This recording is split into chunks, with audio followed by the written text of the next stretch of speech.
একবার ভাবুন তো, এমন একটা পৃথিবীর কথা যা কিনা এক রাতের মধ্যেই পুরোপুরি বদলে গেছে। শুধু একটা ঘটনা, যেটা শুরু হয়েছিল মধ্যপ্রাচ্যে, কিন্তু পুরো বিশ্বকে টেনে নিয়ে দুটি শিবিরে ভাগ করে দিয়েছে। চলুন এই বিভাজনের গভীরে গিয়ে দেখি ঠিক কী ঘটেছিল। তারিখটা ভালো করে মনে রাখুন, কারণ এই দিনটাতেই এমন একটা ঘটনা ঘটল যার আশঙ্কা হয়তো অনেকেই করছিলেন, কিন্তু কেউ ভাবেনি এটা সত্যিই ঘটবে। মাসের পর মাস ধরে পরিকল্পনা চলার পর আমেরিকা আর ইসরায়েল মিলে ইরানের ওপর একটা বিশাল হামলা চালাল। আর তাদের লক্ষ্য ছিল একেবারে শীর্ষে, ইরানের সর্বোচ্চ নেতা, রাষ্ট্রপতি এবং সেনাবাহিনীর প্রধান। মানে এক ঝটকায় একটা দেশের পুরো নেতৃত্বকেই শেষ করে দেওয়ার চেষ্টা। এই হামলার পর ইরানও কিন্তু বসে থাকেনি, তারা সঙ্গে সঙ্গে পাল্টা জবাব দেয়। শুধু ইসরায়েলকেই না, মধ্যপ্রাচ্যে আমেরিকার যতগুলো সামরিক ঘাঁটি ছিল সবগুলোর উপর হামলা চালায়। আর ঠিক এই মুহূর্ত থেকেই পুরো বিশ্ব যেন দুই ভাগে ভাগ হয়ে যায়। এখন আসল প্রশ্ন হল, এই নতুন সমীকরণে কে কার পাশে গিয়ে দাঁড়াবে? ইরানের প্রতিশোধমূলক হামলাগুলো কিন্তু শুধু ইসরায়েল বা মার্কিন ঘাঁটিতে সীমাবদ্ধ ছিল না। সেই হামলা গিয়ে পৌঁছায় বাহরাইন, সংযুক্ত আরব আমিরাত, কুয়েত, এমনকি কাতার পর্যন্ত। এর ফলে যেটা একটা নির্দিষ্ট লক্ষ্যবস্তুতে হামলা ছিল, সেটা খুব দ্রুতই একটা পুরোপুরি আঞ্চলিক যুদ্ধে রূপ নেয়। ইরানের কৌশলটা বুঝতে হলে এই প্রতিরোধের অক্ষ বা অ্যাক্সেস অফ রেজিস্ট্যান্স কি, সেটা জানা খুব জরুরি। ইরান নিজে সব জায়গায় সরাসরি যুদ্ধ না করে লেবাননের হিজবুল্লাহ বা ইয়েমেনের হুতিদের মতো বিভিন্ন গোষ্ঠীকে দিয়ে তাদের শত্রুদের ওপর চাপ তৈরি করে।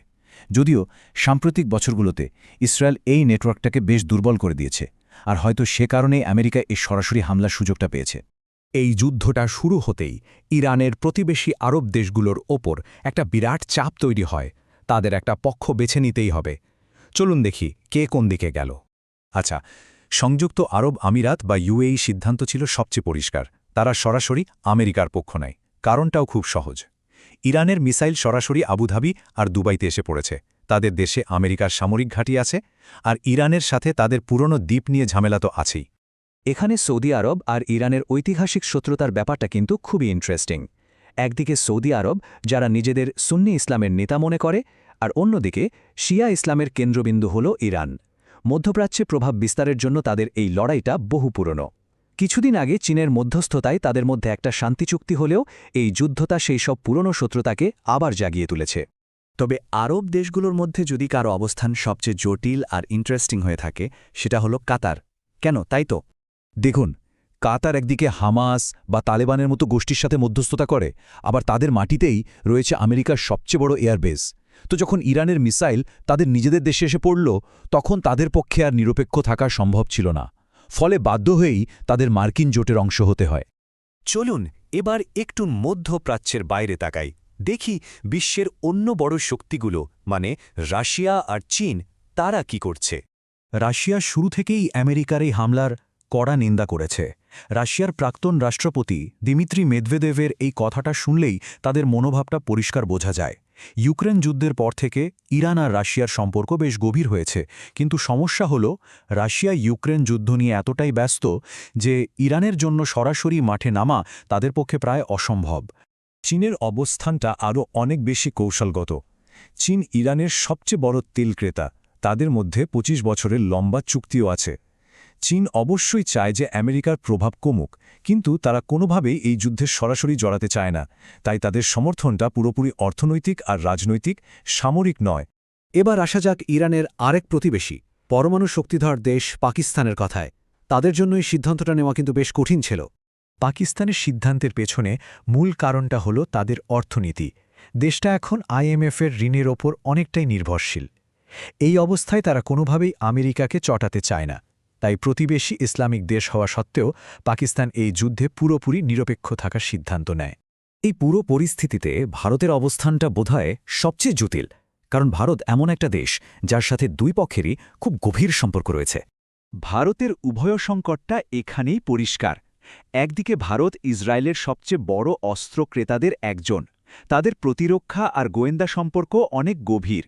আবার অন্যদিকে ইরান ভারতের জন্য একটা গুরুত্বপূর্ণ শক্তি সরবরাহকারী দেশ, আর মধ্য এশিয়া ঢোকার একটা কৌশলগত রাস্তাও বটে। ভারত ইসরায়েল সম্পর্কটা কতটা গভীর তা বুঝতে এই সংখ্যাটাই যথেষ্ট। ভাবুন, শুধু 1 বছরেই প্রায় $3 বিলিয়ন প্রতিরক্ষা চুক্তি।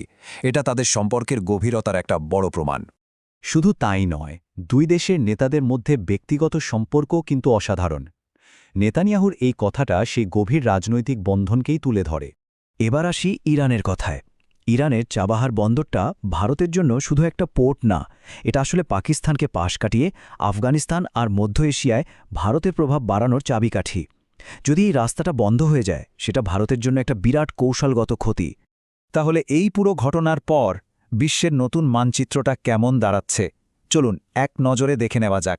এই নতুন দাবাবোর্ডে কে কোথায় আছে। তাহলে দেখুন, নতুন বিশ্ব মানচিত্রে একদিকে রয়েছে মার্কিন শিবির, যেখানে ইসরায়েল আর প্রায় সব বড় আরব দেশগুলো যোগ দিয়েছে। অন্যদিকে ইরানের পাশে রাশিয়া আর চীন থাকলেও তাদের সমর্থনটা রাজনৈতিক আর অর্থনৈতিক পর্যায়েই সীমাবদ্ধ। আর ঠিক মাঝখানে দাঁড়িয়ে আছে ভারত, যারা দুই পক্ষকেই সামলে চলার চেষ্টা করছে। তাহলে এই পুরো আলোচনার সারমর্ম হল, ইরান এই মুহূর্তে অনেকটাই একা হয়ে পড়েছে। তার আরব প্রতিবেশীরা তার বিরুদ্ধে, পাকিস্তান নিরপেক্ষ, আর রাশিয়া ও চীনের সমর্থনও সীমিত। এর ফলে মধ্যপ্রাচ্যে আমেরিকার নেতৃত্বে একটা নতুন শক্তিশালী জোট তৈরি হয়েছে, যা ভারতের মতো দেশগুলোকে একটা বেশ কঠিন পরিস্থিতিতে ফেলে দিয়েছে। এই যুদ্ধটা হয়তো শুরু হয়েছে মধ্যপ্রাচ্যে, কিন্তু এর ঢেউ এসে লাগছে সারা বিশ্বে। এখন শেষ প্রশ্নটা হলো, এমন একটা পৃথিবীতে যেখানে তেল, বাণিজ্য সবকিছুই একে অপরের সাথে ওতপ্রোতভাবে জড়িত, সেখানে কোনো দেশের পক্ষে কতদিন আর সত্যি নিরপেক্ষ থাকা সম্ভব?